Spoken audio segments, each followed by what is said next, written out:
초등학교 시절에 제 방에 생활이 그대를 속일지라도 라는 시가 적힌 액자가 있었습니다. 큰형님께서 제대 말년에 시간이 무료하셔서 나무를 하나 구해서 나무를 잘 조각하고 그 빈칸에 이 시를 적어서 액자로 만들어 제대할 때 가져와 제 방에 이렇게 걸어 두셨던 것입니다. 저는 그 시의 저자가 러시아의 민족 시인이고 대문학가라는 것을 중학교를 졸업할 때쯤 알았습니다. 우리가 널리 알려진 삶이란 시입니다. 제가 화면에 다른 도구들, 영상이나 또는 유튜브 그림이나 혹은 다른 문안들을 가급적 기록하지 않는 것을 아실 것입니다. 화면에는 제가 99% 성경만 기록합니다. 그것도 성경을 찾는 시간을 줄이려는 의도 딱 하나입니다. 그런데 이 시를 지은 분이 굉장히 독실한 그리스도인이고 또 이 시가 성도들에게 또 유익할 것 같아서 오늘 그런 기준을 잠시 무시하고 저 시를 이렇게 적어 보았습니다. 푸시킨의 삶이라 하는 시, 여러분들이 많이 아시고 애송하실 줄 압니다. 번역에 따라 좀 다르지만 제가 어릴 때 계속 읽었던 그 제 마음에 있는 그런 버전으로 그대로 적어봤습니다. 읽어볼까요? 네. 원래 시를 읽을 때는 이렇게 음악이 나와야 되는데 안 해도 돼요? 안 해도 돼요. 음악 읽어봅시다. 생활이 시작. 생활이 그대를 속일지라도 슬퍼하거나 노하지 말라. 서름의 날을 참고 견디면 멀지 않아 기쁨의 날이 오리니 현재는 언제나 슬픈 것, 마음은 미래에 사는 것, 모든 것은 순간이다. 그리고 지나간 것을 그리워하느니라. 푸시킨, 민족적으로 유명한 러시아의 위인이죠. 비록 젊은 나이에 안타깝게 목숨을 잃었지만은 오랜 유배 생활과 제정 러시아 시대의 그 황량함, 그 나라의 정치적 또 국가적 환경 속에서 그 안타까움이 그리고 미래에 대한 소망이 저 시에 담겨져 있습니다. 저 대목 가운데 이 어린, 그때가 제가 초등학생이었는데도 불구하고 저 시가 굉장히 깊이 마음에 이렇게 담겨졌습니다. 생활이 그대를 속일지라도 하는 저 구절이었습니다. 생활이 그대를 속일지라도 슬퍼하거나 노하지 말라. 커서 사회에 나온 뒤에는 저 말이 더 동감이 되었습니다. 생활이 그대를 속일지라도. 둘러보니 나만 그런 것이 아니었습니다. 많은 사람들이 삶이라고 하는 만만치 않은 파도에 흔들거리고 있었기 때문입니다. 이러면 이런 대로, 저러면 저런 대로 삶이라고 하는 것이 큰 무게의 짐으로 다가왔습니다. 어떨 때는 들을만 하기도 하고 어떨 때는 도저히 들 수가 없는 무게로 사람들에게 다가오는 것을 보았습니다. 그 중에서도 저는 어릴 때부터 교회에서 생활했기 때문에 제가 지켜본 것은 저구절과 교인들의 상관관계였습니다.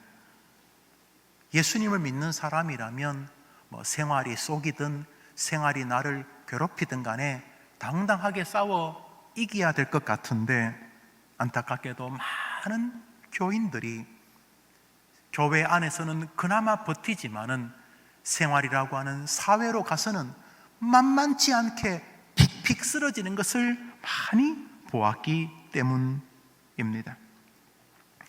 그래도 교회에서는 믿음, 신앙 이런 것으로 살 수 있는 것처럼 보이지만은 사회로 나가면은 생활이 자기를 속일 때에 같이 속이거나 아니면 세상보다 더 강하게 속이면서 그들의 강력한 도전에 놀랍게도 믿음이 아닌 세상 방식으로 응전하는 것을 보았습니다. 그러면서도 마음의 갈등이 있어서 다시 교회 와서 울고 짜고 회개하고 다시 세상으로 가면 세상하고 똑같이 맞붙어서 니도 속이고 나도 속이고 그러면서 사는 것을 보았기 때문입니다. 주일날 교회에서 보여주는 신앙은 평일날 사회에서는 효력을 미칠 수 없다는 말인가? 세상이 그대를 속일지라도, 생활이 그대를 속일지라도, 신앙과 세상살이는 서로 연관되지 못한다는 것인가? 둘은 조화될 수 없는 것인가? 기독교인들은 교회에서만 믿음으로 살고 세상에는 전혀 믿음으로 사라지지 않는, 그래서 믿음은 종이 호랑인가? 종이 호랑이. 교회에서는 믿음 좋다 으쌰 하지만 세상에서는 똑같이 세상이 속이면 나는 더 속이고, 세상이 사기치면 난 더 사기치고, 세상이 나를 괴롭히면 나도 너를 괴롭히고. 믿음은 신앙 공동체 교회에서만 능력을 발휘하고 세상에서는 종이 호랑이인가?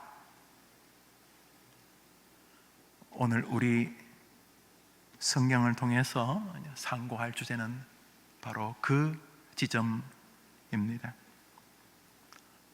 기독교인들은 그러면 세상을 포기하고 교회로 다 돌아와야 되는가? 학교도 직장도 사회도 대충 살고, 틈만 나면 교회 와 살고, 틈만 나면 교회에서 일하고, 하다못해 다 치우고, 젊은 사람들은 다 신학교 가야 되고 그래야 되는 건가? 그것이 바른 것인가? 왜? 세상은 계속 속이니까, 세상은 계속 그리스도인들을 공격하기 때문에 그래야 되는 것인가? 그래서 정말로 신앙은 교회 공동체, 이 교회 안에서만 호랑이고 세상에서는 종이 호랑인가? 우리는 오늘 성경을 통해서 하나님이 세상살이를 살아가는 우리들을 향한 뜻이 있다는 것을 알게 됩니다. 생활이 그대를 속일지라도. 오늘 성경 같이 읽겠습니다. 골로새서입니다. 시작. 종들아, 모든 일에 육신의 상전들에게 순종하되 사람을 기쁘게 하는 자와 같이 눈가림만 하지 말고 오직 주를 두려워하여 성실한 마음으로 하라. 성경은 그리스도인들에게 세상을 포기하라고 말하지 않습니다. 세상 그 더러운 거야, 그 날마다 속이고 속고 치사해, 세상 포기해, 세상 무시해, 세상 초월해버려, 그 세상 안 돼, 믿으면 와, 교회에서 살자, 그렇게 말합니까? 아닙니다. 성도는 세상의 삶을 포기하지 않습니다. 종들아, 모든 일에 육신의 상전들에게 순종하되.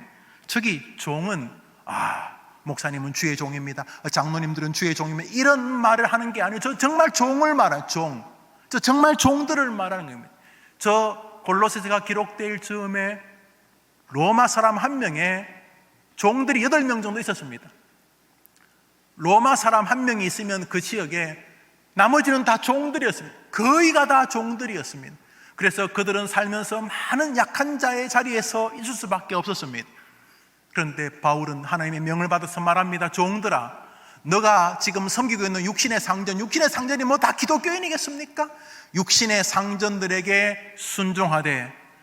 오늘 성경은 세상 질서를 무시하지 않습니다. 세상에 사장도 있고 회장도 있고 전무도 있지만 대리도 있고 말단 사원도 있습니다. 정규직도 있고 비정규직도 있습니다. 종들아, 모든 일에 육신의 상전들에게 순종하되 사람을 기쁘게 하는 자와 같이 눈가림으로만 하지 말고 오직 주를 두려워하여 성실한 마음으로 하라.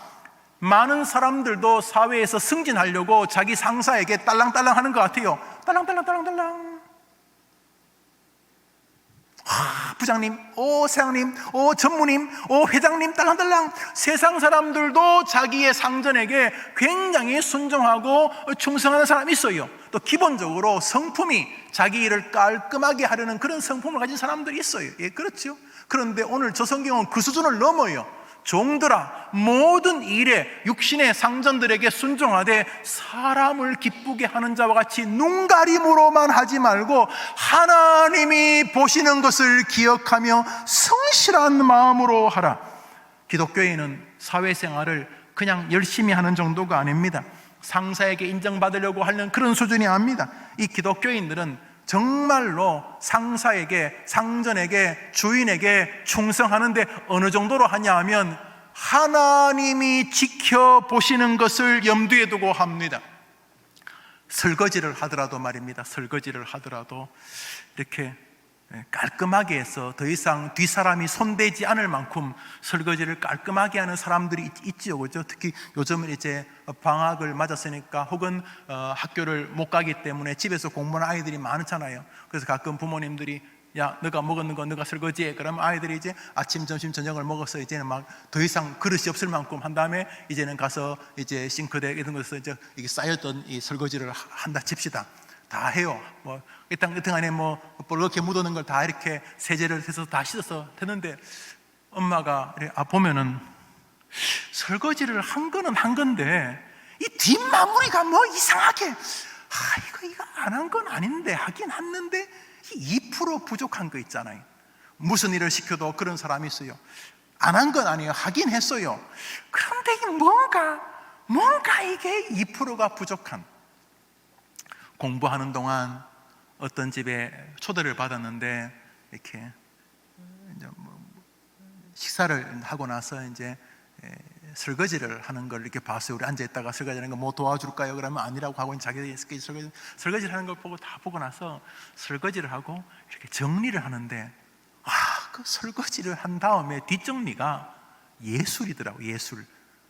뭐 영국 사람이 다 그런지 제가 모르겠습니다만 아마 자기 가족이 다음에 또 식사할 때 요긴하게 접시를 꺼내려고 하는 것인지 아니면 그런 뭐 삶의 스타일인지 설거지를 다 했는데 정말 더 이상 손댈 수 없을 만큼 혹은 설거지한 것을 사진 찍어두고 싶을 만큼 뭐 설명하기 어렵지만 아주 남에게 보이려고 하는 게 아니라 내 가족이 먹을 것이니까 아마 그래서 그랬는지 깔끔하게.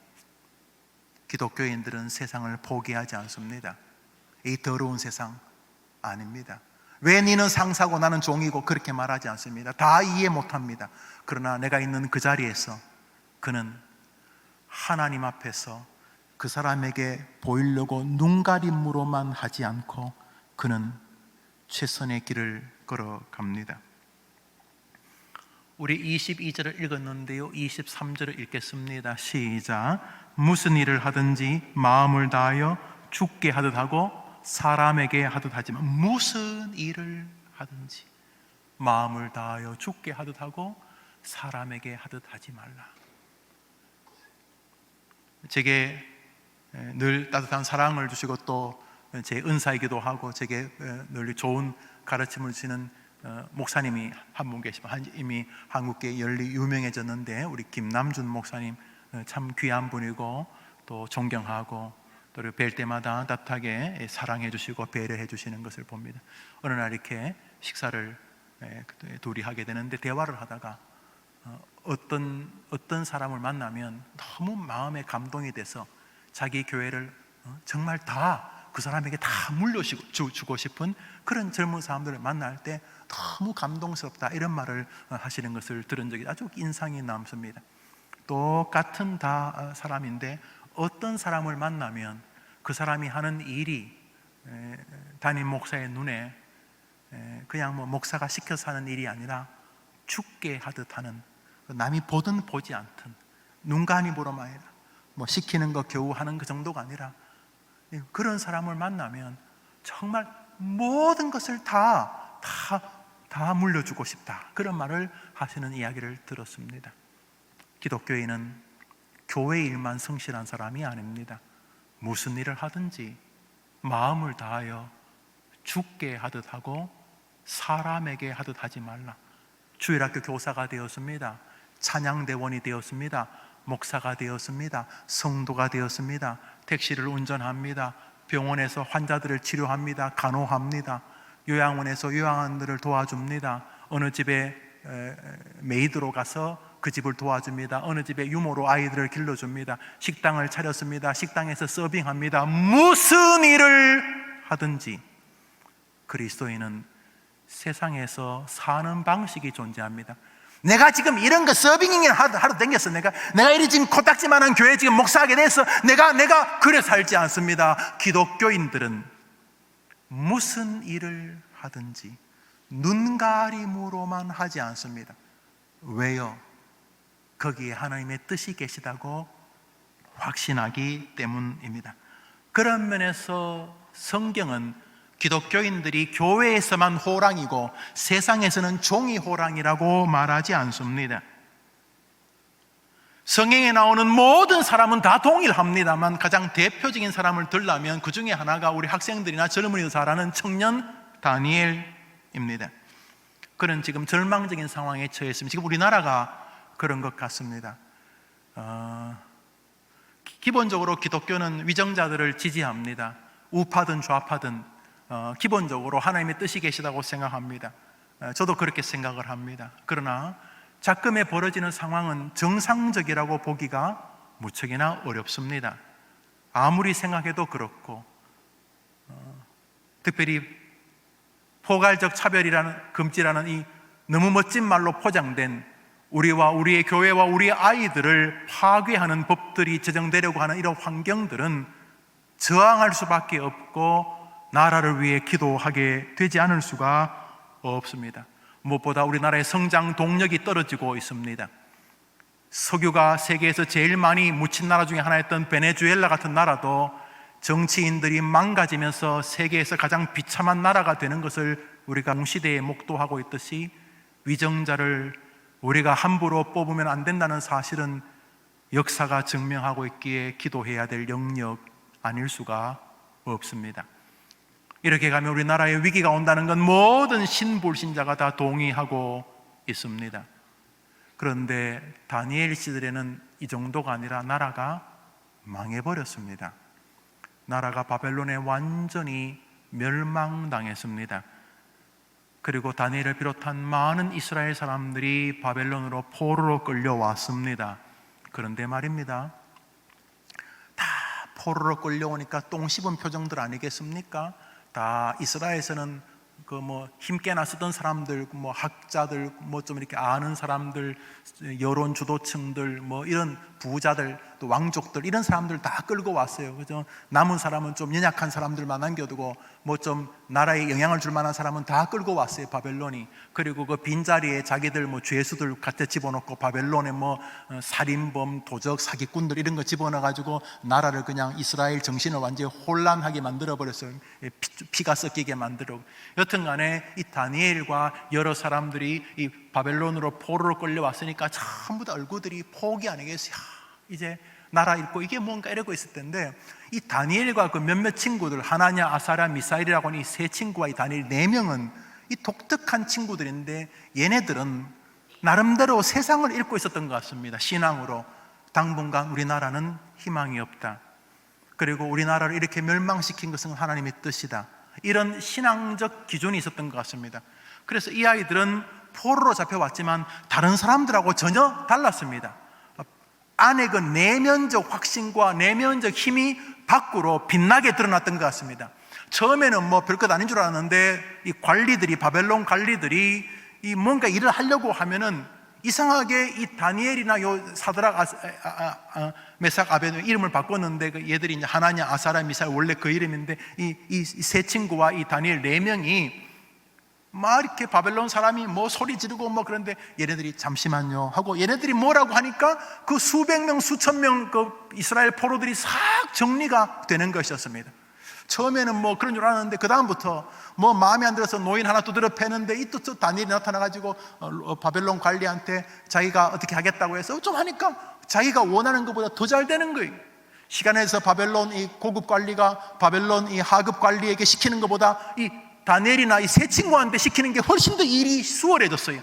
시간이 지나면서 얘네들이 리더가 되고 싶어 리더가 된 게 아니라, 이 바벨론 입장에서 야훼 신앙을 섬기는 저 독특한 인간들을 통치하기가 쉽지 않은데, 이 다니엘과 얘네들이 어른, 아이들, 노인들, 젊은이들 어우러가면서 이 포로 생활을 관리하는 자기들에게 유익이 되는 거죠.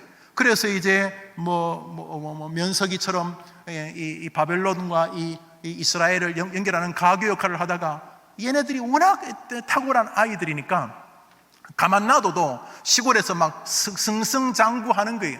뭐 후진타오나 시진핑 이런 사람들이 다 그 중국에서 변방에서 돌다가 결국 중국 최고 권력자 자리에 올라가지 않았으면 그런 것처럼 이 다니엘이나 세 친구가 시골 어디 변방에 있다가 여러분이 이렇게 뭐 송곳 같은 거예요. 송곳이나 혹은 이쑤시개 이런 거 혹시 이렇게 호주머니에 넣어 다니시는 분 없습니까? 이렇게 없어요. 송곳은 안 넣어 다니겠지만 그 이쑤시개 이렇게 넣어 다녀서 꼭 세탁하면 뭐 이쑤시개가 삐져나오고 뭐 이런 분 없어요. 그런 남편 가지고 있는 분들 가지고 있는 건 말이 안 되고 호주머니에 이 이쑤시개나 송곳 같은 거 넣어 다니면 좀 있으면 가만 놔둬도 압니다. 호주머니 넣다가 찔리기도 하고 또 삐끗하다면 이것이 이렇게 옷을 뚫고 나오기도 합니다. 예. 송곳 그 자체가 힘이 있어가지고 가만 놔둬도 좀 있으면 삐지고 나옵니다. 이 다니엘이나 이 세 친구가 그 자체가 이 능력 있는 친구라 가지고 시골 변방에 있었지만은 시간이 지나면서 얘네들의 진가가 막 나타나기 시작합니다. 그래서 밑에서 뭐 면서기 하다가 또 뭐 부면장 하다가 또 면장 하다가 뭐 구청장 하다가 뭐 이래 올라가 어디까지 올라갔는가? 다니엘서 6장을 보겠습니다. 읽읍시다. 시작. 총리 셋을 두었으니 다니엘이 그 중에 하나라. 이는 왕에게 손해가 없게 하리. 이야, 영의정, 좌의정, 우의정, 바벨론이 멸망당한 메대와 바사. 저 다니엘이 얼마나 특이한 사람이냐면 바벨론 시절에도 총리를 하고요, 바벨론을 멸망시켰던 메대와 바사 왕국에서도 총리를 합니다. 우리나라에 오명이랑 장관이 있는데요, 뭐 과학기술처 장관도 하고 또 교육부 장관도 좀 한 거로 알고 있고, 그 다음에 포항지철 회장도 하고 뭐 그랬는데, 이분이요, 이 정권에서도 장관하고 이 정권을 망하게 한 다음 정권에서도 이 정권이 끝난 다음 정권에서 장관, 그 세 정권인가를 거쳐서 이분이 장관을 했어요. 그래서 이분 별명이 장관이에요, 별명이. 왜냐하면 이 정부의 사람이 보통 정권이 끝나면 이쪽 사람은 거의 다 폐기가 되거든요. 그런데 이 사람은 이 정부에서도 장관하고 이 정부에서도 장관하고 뭐 이 정부에서는 부총리인가 했을 거예요. 왜냐하면 정부의 지도자가 이 양반에게 일을 맡기면 일이 너무 귀하게 잘 된다, 뭐 그런 거 아니겠어요? 다니엘이 그랬어요. 바벨론 시절에도 총리였고 메대 바사에서도 총리였어요. 참 대단한 사람이에요. 바벨론이 포로로 잡혀온 사람이에요. 그런데 중요한 것은 다니엘의 그 정신 세계입니다. 노란 글씨만 읽어볼까요? 시작. 왕에게, 아니 포로로 잡혀왔으면 나는 더러운 녹을 안 먹겠습니다 그러든지, 아니면 뭐 독립군이나 레지탕스 조직해가지고 막 바벨론이나 메데 바사와 싸워야 될 텐데, 이 다니엘은 안 그랬습니다.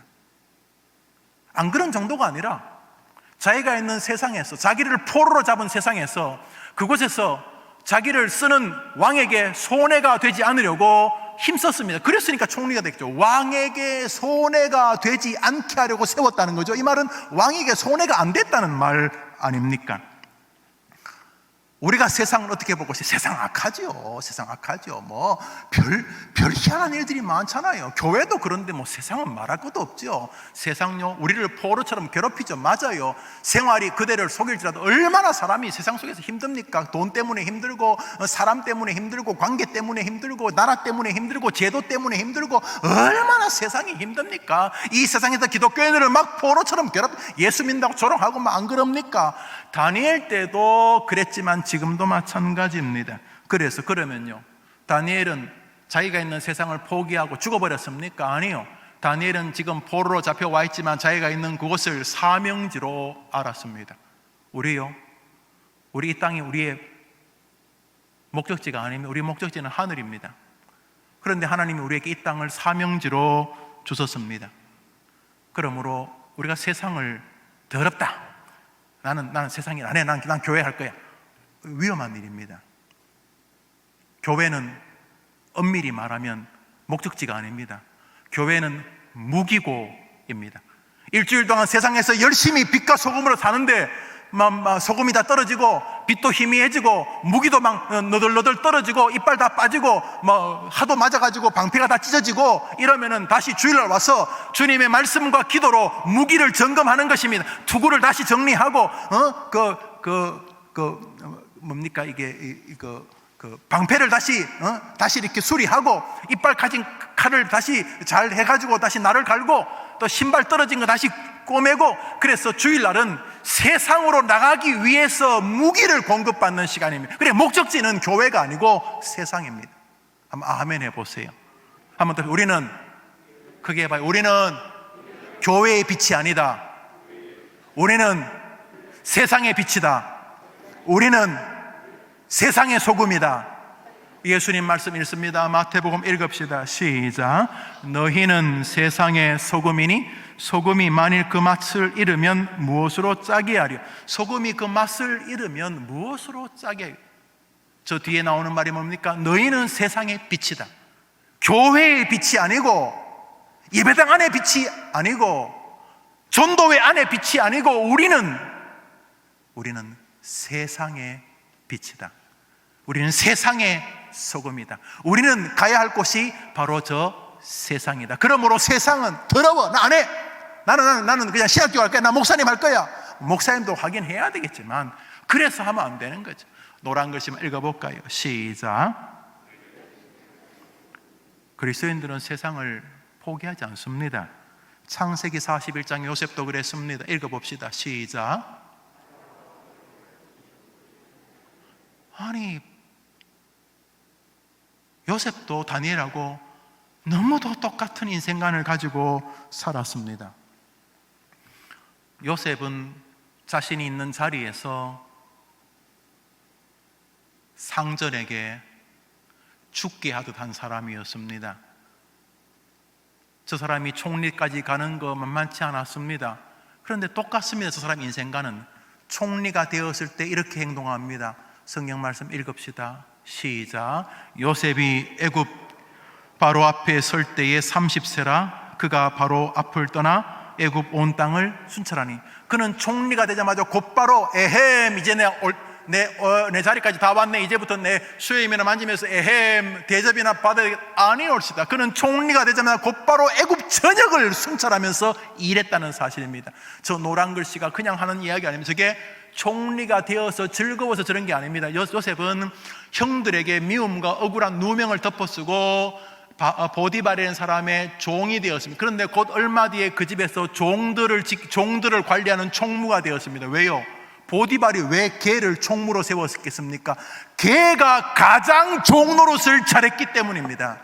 그는 억울하게 누명을 쓰고 감옥에 갔습니다. 얼마 뒤에 감옥의 간수가 그를 감옥의 총무로 세웁니다. 간수가 왜 걔를 감옥의 간수로 세웠겠습니까? 걔가 감옥에서 가장 잘했기 때문입니다. 감옥에서 잘한다는 게 뭔지 잘 모르겠어요. 요강을 빨리 잘 청소하고 청소를 깨끗이 하고 또 이쪽 환자가 아니고 그 죄수가 난 죽니그라고 막 런닝 찢어가지고 막 죽으려고 그러면 얘가 가갖고 조금만 기다려보시오. 내가 억울해 죽으려고 하는데 아니 세상에 여기 갇힌 사람 중에 안 억울한 사람 어딨어. 다 조금만 기다려보시오 하면 얘가 막 이쪽 저쪽 잘 했나 봐요. 그러니까 이 간수가 보니까 요셉 쟤한테 뭘 시키면 되겠는 거예요.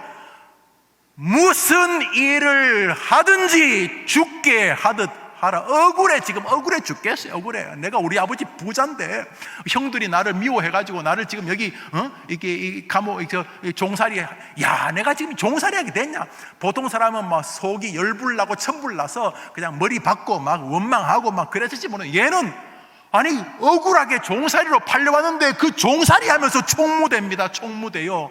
더 억울한 것은 믿음을 지키다가 감옥살이 합니다. 그냥 감옥살이 하는 것도 아니고 믿음을 지키다가 이거는 완전히 화가 나요. 하나님 이럴 수가 있습니까? 목사님 교회가 이럴 수 있습니까? 이거는 정말 미칠 지경이에요. 아니 감옥에 산 건 형들이 나를 그러다 치자. 감옥이란다. 보디발의 집에 종은 감옥은 말이지 내가 믿음을 지키려다 감옥 간 거예요. 내가 믿음을 지키려는데 하나님 하면 됩니까? 그럴 수 있는데 얘는 감옥에서도 죽게 하듯 하는 거예요. 감옥에서도 총리가 되어서 이쯤 되면 원수 갚아야지. 그게 아니라 총리가 돼도 똑같이 이 사람은 총무입니다. 총리가 되자마자 애굽 전체를 순찰하는데 저 뒷구절에 나오는 것이 애굽에 풍년이 있었다 이렇게 말합니다.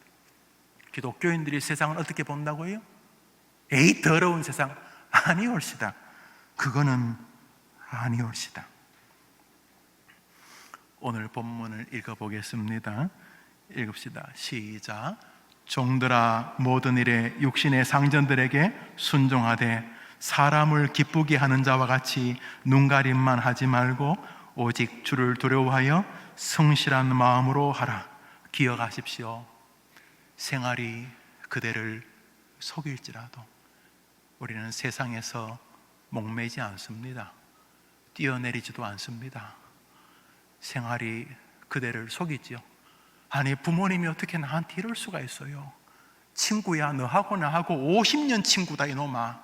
예의 나쁜 놈아, 니는 나한테 그러면 안 되지 이놈아. 이놈아, 내가 너를 키우느라고 내 생명을 다했는데 이놈아, 네가 이 애미한테, 네가 애비한테 이러면 안 되지. 생활이 그대를 속일지라도 우리가 다 이해하면 우리가 하나님이지. 내가 내 인생을 다 이해하면 내가 하나님이지. 왜 이런 일이 벌어졌는가? 나도 몰라요. 목사님, 왜 이런 일이 벌어졌? 나도 몰라요. 집사님, 나도 잘 모르겠어요. 요셉이, 나는 왜 이런 인생이, 왜 내 인생이 이러대? 나도 모르겠어요. 요셉이 왜 그랬는지. 그렇지만 중요한 것은 하나님은 아신다는 사실입니다.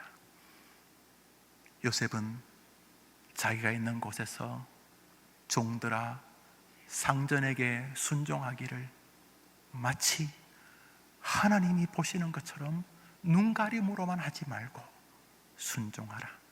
힘을 다하여 너의 삶을 이루라고 말씀하고 계시는 것입니다. 인간은 이 땅에서 자신이 인정받고 싶어하는 일에 힘을 다합니다. 사실은 인간의 기본적인 본성은 이기적입니다. 타자를 통해서 나의 야망과 나의 취향과 나의 이해를 도모하거나 성숙시키거나 이루고자 합니다. 에덴에서부터 출발되어 인간의 본성은 누구나 예외 없이 동일합니다. 아무리 고상한 인격자로 보인다 할지라도 그 본성은 감추어져 있을 뿐입니다. 우리 모든 인간은 다 이기적입니다. 가장 명예로운 일을 하려는 것 밑바닥에도 명예로움을 통해서 자신의 내면적 이득을 얻으려고 하는 교묘한 이기심이 있습니다. 누구도 예외가 아닙니다. 고상한 인간이다. 죄송하지만 주님 앞에 그런 인간은 없습니다. 가장 고매한 인격을 가진 자라 할지라도 이 이기적 인간 본성을 숨길 수는 없습니다. 그런데 달라지는 길이 생깁니다. 그의 주인이 자기 이득을 향한 본성이 아니라 십자가에서 죽으시고 부활하신 예수 그리스도로 바뀌는 순간, 자신의 구주, 자신의 주인, 자신의 삶의 목적이 예수님으로 바뀌는 순간 그 인성과 인격이 바뀌게 됩니다. 우리 성경 말씀 마태복음 20장입니다. 읽읍시다. 시작. 너희 중에 누구든지 크고자 하는 자는 너희를 섬기는 자가 되고 너희 중에 누구든지 으뜸이 되고자 하는 자는 너희 종이 되어야 하리라. 그리스도인이 되면 그는 계속 다른 이들을 통해 자기의 이득을 챙기려고 하다가 그리스도인이 되면 자기의 것을 다른 사람에게 주면서 예수님을 높이고 싶어 하게 됩니다. 다시 한번 말합니다. 예수를 믿기 전에 사람들은 그가 종교인이든 철학자든 고매한 노벨 평화상을 받은 사람이든 똑같습니다. 예수를 구주로 섬기기 전에 모든 인간은 감추어진 이기적 죄인입니다. 그가 무슨 표정을 짓든지 무슨 행위를 하든지 마찬가지입니다.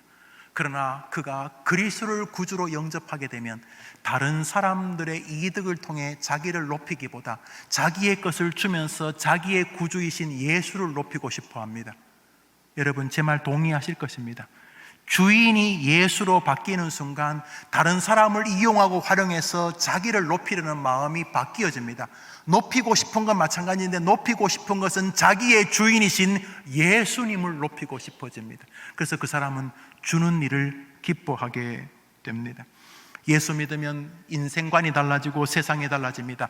예수를 믿은 직장인들은 세상의 직장살이가 다릅니다. 경제생활을 해야죠. 가족을 부양하고 자아를 성취하고 그래야 되죠. 그러나 기독교인의 직장생활의 첫 번째 목적은 그리스도를 위해서입니다. 예수를 믿기 전까지는 그냥 직장 다니는 이유가 수천만 가지쯤 됩니다. 그러나 예수님을 온전히 구주로 믿으면 직장 생활의 목적이 명백해집니다. 예수 나의 목적인 그분을 높이기 위해서 그는 직장 생활이 다른 사람하고 달라집니다. 물론 똑같이요, 일하고 워드 작업하고 출장 가고 뭐 다 합니다. 다 하지만은 이 사람의 정신 세계는 자기를 통해 자기의 구주이신 예수님을 높이고 싶어서 그는 나누고 주고 배려하고 기다리고 충성합니다. 눈가림으로만 세상을 사는 일을 끝장냅니다. 학생들이 예수를 제대로 믿고 우리 요셉 총무 훈련처럼 제대로 신앙 공부를 하면은 아이들이 공부할 이유가 생깁니다. 공부를 해야지 상위 학교도 하고 상위 디그리도 하고 그렇죠. 그렇지만 이 아이들이 정말로 자기의 구주 예수님을 믿으면 예수님을 높이고 싶어서, 지금도 살아계시고 자기 안에서 역사하시는 그 주님을 높이기 위해서 공부에 대한 태도가 달라집니다. 동시에 학교도 나에게 주신 이 아름다운 선교지라는 생각합니다. 다니엘이 바벨론이나 메데 바사를 바라봤던 것처럼. 그래서 공부하는 학생들이 달라집니다. 요셉 총무 훈련을 받으니 제대로 받은 학생들은 다 동일합니다. 내가 왜 이 땅에 있는지. 요셉 총무 훈련을 하면 제일 먼저 하는 것이 시간을 어떻게 주인으로 돌려드릴 것인가, 시간의 주인은 누구인가가 핵심이 되는 것입니다. 직장 사역의 기본적인 태도가 있는데 몇 가지를 적어 보았습니다. 우리 읽어볼까요? 제가 1 하면 여러분 읽어보세요. 1. 그리스도인에게 일은 평일. 나의 삶의 이유는 그리스도이시기 때문에 일은 평일의 예배다. 직장이 예배당입니다. 2. 동료와 고객은 하나님이 내게 맡긴 사역지이다. 3. 4번 읽겠습니다. 나는 동료와 고객들에게 예수님을 전하기 위해 인간관계를 소중히 여긴다. 5. 그럼에도 직장은 사단이 역사하는 전쟁터이다. 6. 내게 주신 물질적 축복에 감사하며 물질은 복음 전파의 도구임을 기억한다. 7. 이 모든 일을 가능케 하는 원천은 지속적인 말씀과 기도의 힘임을 잊지 않는다. 기독교인들은 세상을 포기하지 않습니다. 그래서 직장생활 대충하고 교회 오시는 거 여러분의 목사는 칭찬하지 않을 것입니다. 이미 안고 있는 거 느끼실 수 있을 것입니다. 기독교인들은 세상이 현장의 예배당이라고 믿기 때문입니다. 개혁주의들의 자들의 정신입니다. 세상을 기독교는 포기하지 않습니다. 도리어 세상을 교회로 만들어 갑니다. 내가 있는 자리에서 그렇게 합니다. 그러기 위해서 그는 먼저 주인에게, 상전에게, 직장에 다른 사람과 비교할 수 없는 신실함과 유익의 삶을 살아갑니다. 눈가림으로만 직장생활 하지 않습니다. 공부도 눈가림으로만 하지 않습니다. 창세기 1장에서 이미 주님은 우리에게 세상을 맡기셨습니다. 읽어봅시다. 시작. 하나님이 그들에게 복을 주시며 그들에게 이르시되 생육하고 번성하여 땅에 충만하라. 땅을 정복하라. 바다의 고기와 공중의 새와 땅에 움직이는 모든 생물을 다스리라 하시네. 저기 보시면 땅에 충만하라, 땅을 정복하라, 세상을 다스리라. 막 박스 로마나처럼 힘 가지고 하라는 게 아니라 세상이 너의 통치 영역 안에 있다 그랬어요. 죄로 인해서 우리가 많이 무너졌지만 우리는 직장에서 공부나 돈 버는 일, 장사하는 일, 물건 파는 일, 물건 사는 일, 거래하는 일, 계약하는 일, 모든 일에 하나님의 거룩한 통치자로 서 있습니다. 그것은 섬김과 헌신과 낮아짐과 높임과 신실함으로 보여지는 원리입니다. 그런 면에서 성경은 우리에게 세상을 포기하라고 말하지 않습니다. 그런 면에서 오늘 성경은 우리에게 세상살이가 또 하나의 영적 순종의 전쟁터라는 사실을 보여줍니다. 여러분이 있는 그 자리, 원망을 종결하시고 억울하게 종살이하고 계십니까? 애굽 요셉처럼. 더 심각하게 억울하게 지금 감옥살이 하십니까? 요셉처럼. 그곳에서 여러분의 불신자 상사와 동료들에게 총무로 인정받게 되기를 바랍니다. 무엇보다 여러분이 눈가림으로만 하는 일을 종결하시기를 바랍니다. 그래서 사람들이 해림교회 청년들 좀 없나? 왜요? 그 해림교회 출신들이 정말 좋아. 목사님, 해림교회에서 좀 40대, 50대 일하실 분 없습니까? 왜요? 해림교회 분들이 확실히 달라요. 이렇게 되기를 축복합니다. 대한민국 기독교인들이 대한민국에서 그렇게 되기를 바랍니다. 우리 회사는, 나는 교회 안 다니지만 우리 직원은 기독교인 써야 되겠어. 왜냐하면 일이 훨씬 더 효율적으로 되니까. 그 기독교인 친구들이 오고 매출이 1.2배, 1.3배 늘었어. 이렇게 되기를 바랍니다. 저 친구들에게 맡길 수 있어. 제 친구들은 눈가림으로 하는 게 아니야. 저 친구들은 이렇게 되기를 바랍니다. 이 시대에 하나님의 요셉, 다니엘처럼 말입니다. 그러나 그렇게 세상에서 포기하지 않고 사는 기독교인들에게 딱 한 가지의 원리가 있습니다. 혹은 제약의 법칙이 있습니다. 그것은 나는 이곳에서 나의 주님을 높이고 이곳에서 나의 주님이, 나의 신앙이 모독당하지 않겠다 하는 원리입니다. 다니엘은 직장에서 정말 최선을 다했으니 총리까지 가지 않았겠습니까? 그는 삶을 선교의 현장으로 본 것이 틀림없습니다. 그렇지만 그는 직장 생활의 여력 가운데 내 신앙을 포기해야 될 때가 오면은 놀랍게도 신앙을 포기한 것이 아니라 직장을 포기하였습니다. 설교를 마무리하는 마지막 주제니 여러분이 기억하고 들으셔야 할 것입니다. 이것은 주님이 오실 때까지 절대로 변할 리가 없습니다. 성경 말씀 다니엘서 6장을 읽읍시다. 읽습니다. 시작. 다니엘이 이 조서에 의인이 지킨 것을 알고도 자기 집에 돌아가서는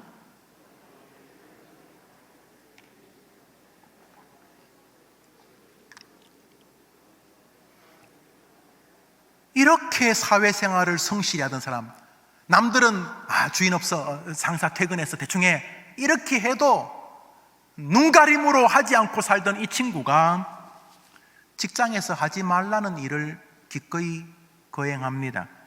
직장에서 뭘 하지 말라 그랬냐면 예배하지 말라 그랬습니다. 그런데 직장에서 예배하지 말라는 공문이 붙었는 것을 알고도 그는 예배를 강행합니다. 그는 믿음을 지킵니다. 이것이 빌미가 되었습니다.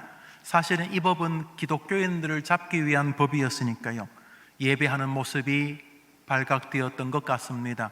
그 다음 구절을 읽겠습니다. 13절입니다. 시작. 그들이 왕 앞에서 대답하여 가로되 왕이여, 사로잡혀 온 유다 자손 중에 그 다니엘이 왕과 왕의 의인이 지킨 금령을 돌아보지 아니하고 하루 3번씩 기도하나이다. 왕이여, 저 인간이 우리 직장에서 손해를 끼쳤다고 말하죠. 손해는 안 끼쳤어요. 다니엘은 하는 일마다 더 잘했으니까. 다니엘이 하면 매출이 30%, 50%, 100%, 200%, 1000% 막 늘었으니까. 그래서 다니엘을 고소하는데 직장이나 일에 대해서 아무것도 문제가 안 됩니다. 문제는 다니엘의 신앙입니다. 저 인간이 계속 예배를 드립니다. 이렇게 말합니다. 저 인간이 계속 예수님 전도합니다. 이런 말을 한 것이죠. 그런데 그 말을 들었자 임금이 더 아까워하며 더 안타까워. 왜냐하면 최고의 신하니까요. 최고의 신하. 이렇게 일은 진행됩니다. 14절부터 읽읍시다. 시작.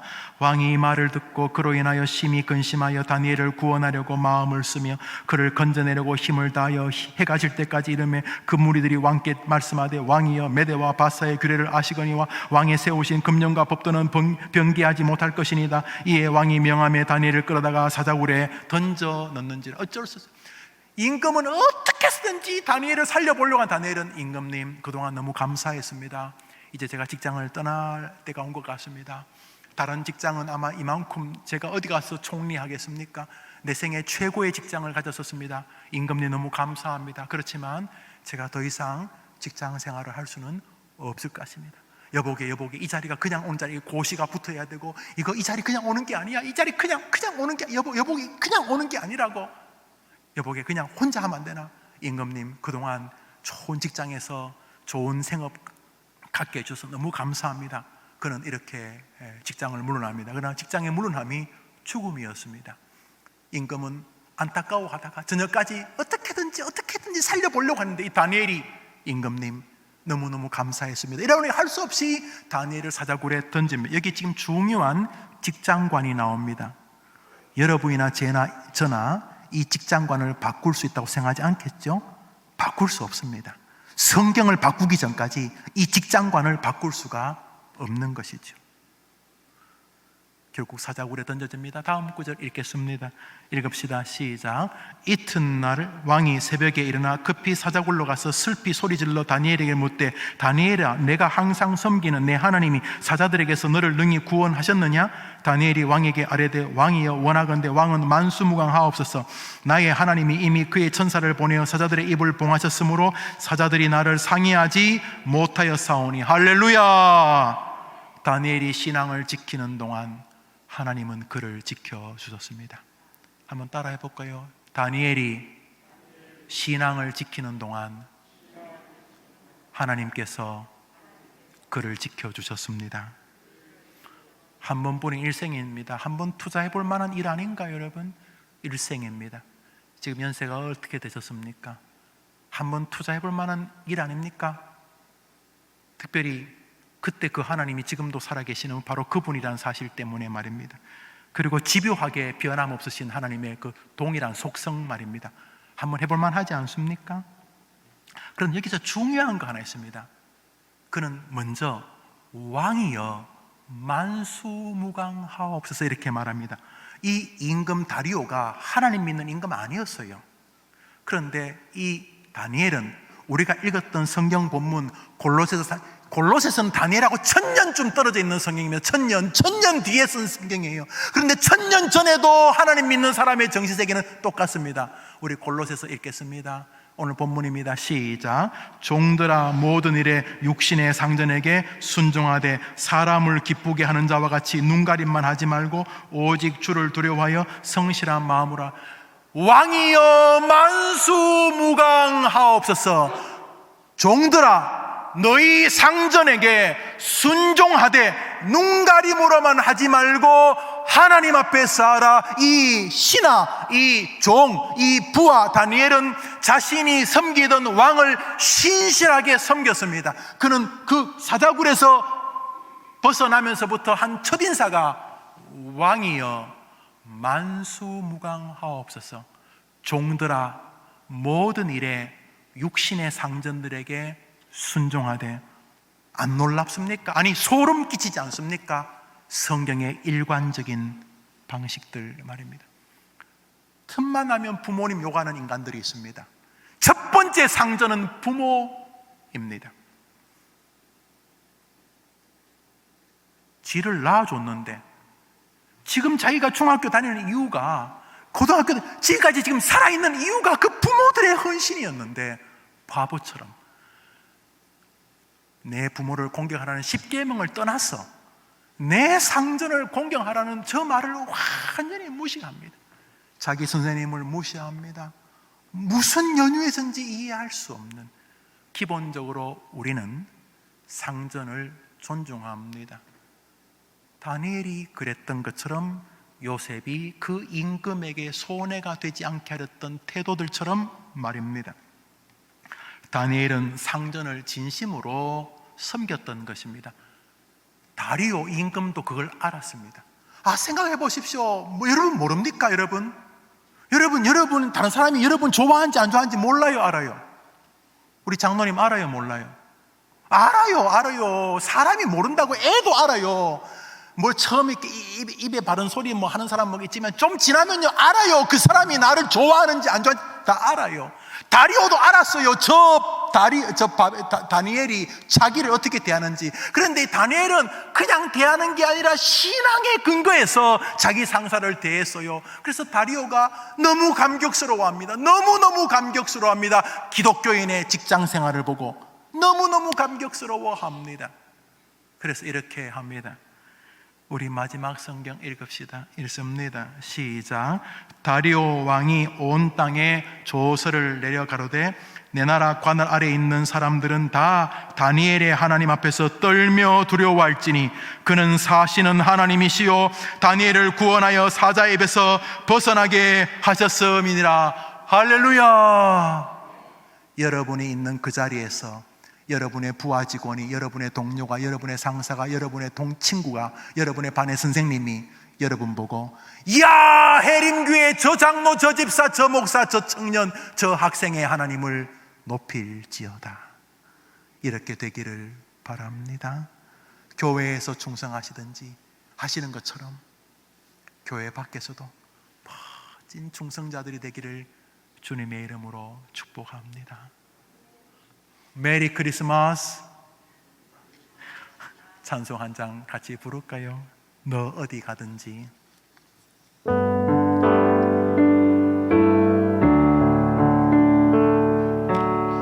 교회에서만 말고 세상에도 충성과 순종이 있습니다. 너 어디 가든지 순종하라. 너 어디 있든지 충성하라. 주 너의 하나님 왕 되신 주 영원히 주님만 찬양하라. 찬양 한 번 더 합시다. 너 어디 가든지 순종하라. 너 어디 가. 교회 안이든 교회 밖이든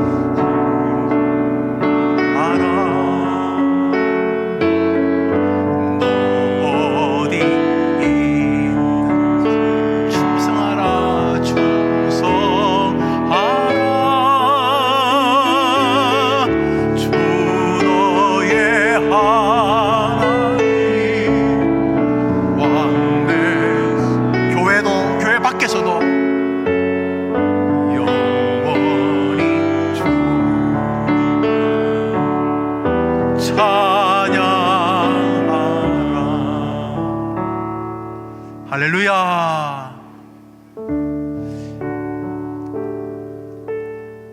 성도님들이 목사님 우리 교회는 부흥하는 게 너무 쉽습니다. 알려주세요. 목사님 설교를 조금만 짧게 하면 미어 터질 겁니다. 우리 교회는 너무 희망이 있는 교회예요. 설교 길이만 짧으면 부흥한다니까 얼마나 우리 교회는 희망이 있는 교회예요.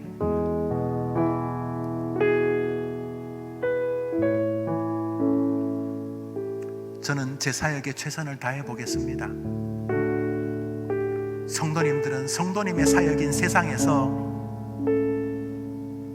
포기하지 마시고 힘들면 눈물 한번 떡 닦고 그래 여기가 내 교회지 하면서 살아보시기를 바랍니다.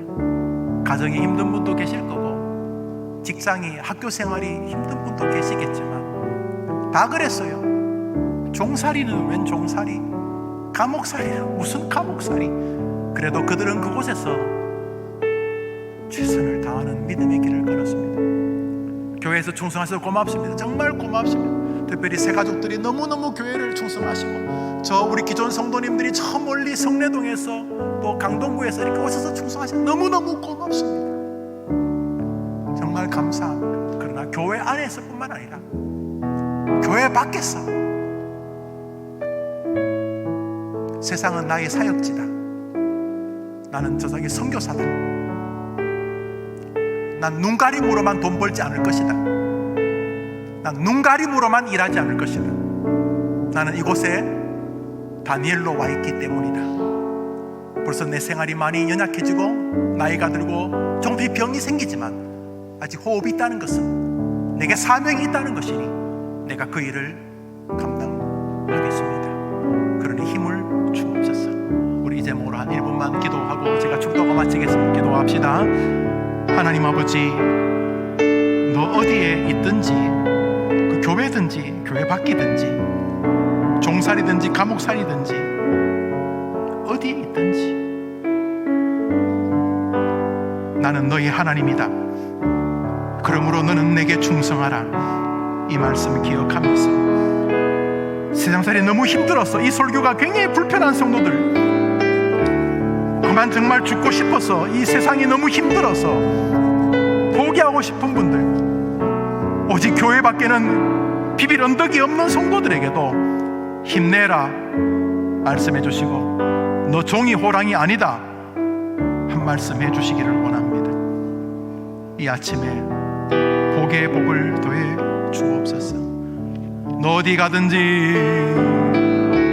너 어디 가든지 순종하라.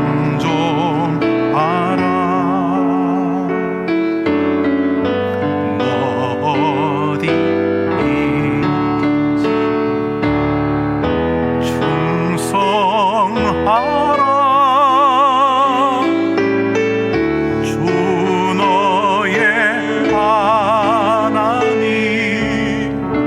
왕 되신 주 영원히 주님을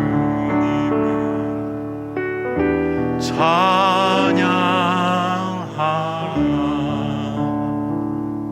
메리 크리스마스. 아래층 위층 한번 해봐요. 메리 크리스마스. 오늘 방송 보시는 분도 옆 사람에게 메리 크리스마스. 기도합시다. 구주 예수님의 은혜와 하나님의 사랑과 성령의 교통하심이 이 아름다운 성도들과 성도들의 한 주간의 생업과 특별히 세상살이와 저들이 꿈꾸는 미래 위에, 이 조국 위에 영원토록 함께 있을지어다. 아멘.